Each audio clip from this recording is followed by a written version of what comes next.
Want to bring in now Congresswoman Barbara Lee, Democrat from California, into the conversation. Congresswoman, as always, it is a pleasure to speak to you.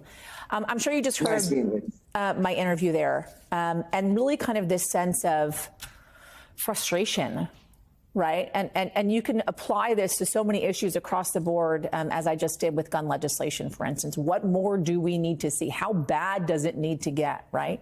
The video released last night was the worst of the worst.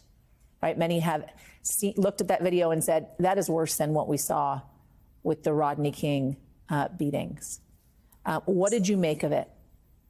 Yes, first, thank you for having me. And the grief, first of all, that has gripped the entire country, and especially Tyre Nichols' family, is hard to even talk about. The pain and the suffering, and what, once again, the Black community is going through as a result of the dehumanization of Black and brown people. And when you look at what is taking place, the culture, the police culture, we need reform. We need to dismantle these systems and these policies that allow police officers to get away, literally, in many respects, murder.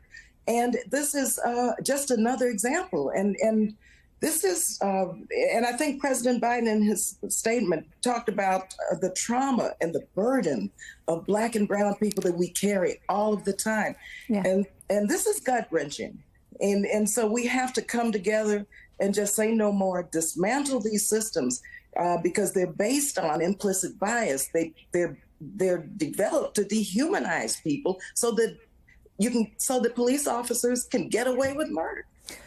Coming together and dismantling sounds nice, Congresswoman. Yes. But in this day and age, it's not the easiest thing to do. You're taking a look at Washington right now, which has a Republican-led House. The president has said in reaction to the release of this video that there must be passage of the George Floyd Justice and Policing Act. It was passed in the House under a Democratic Congress. It was stalled in the Senate.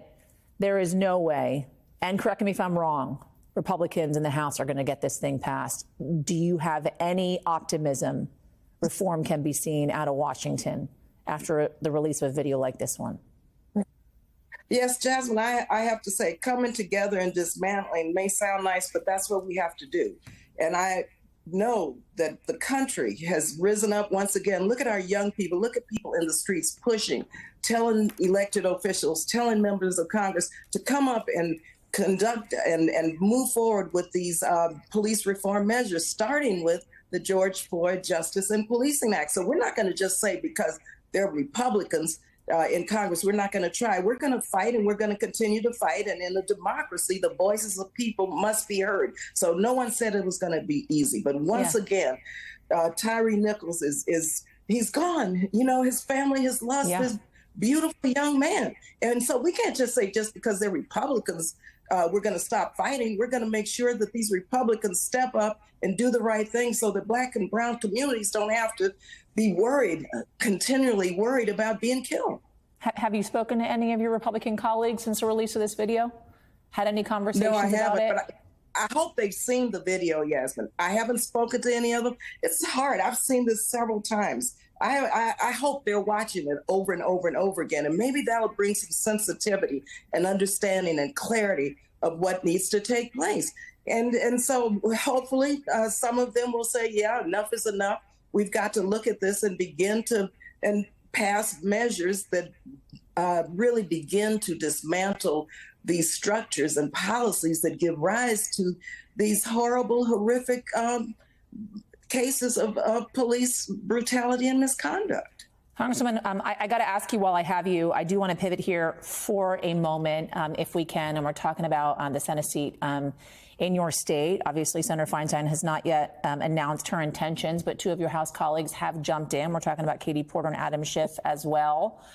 We're getting reports from, I believe, Politico, Washington Post as well, saying that you have plans to jump into the Senate race.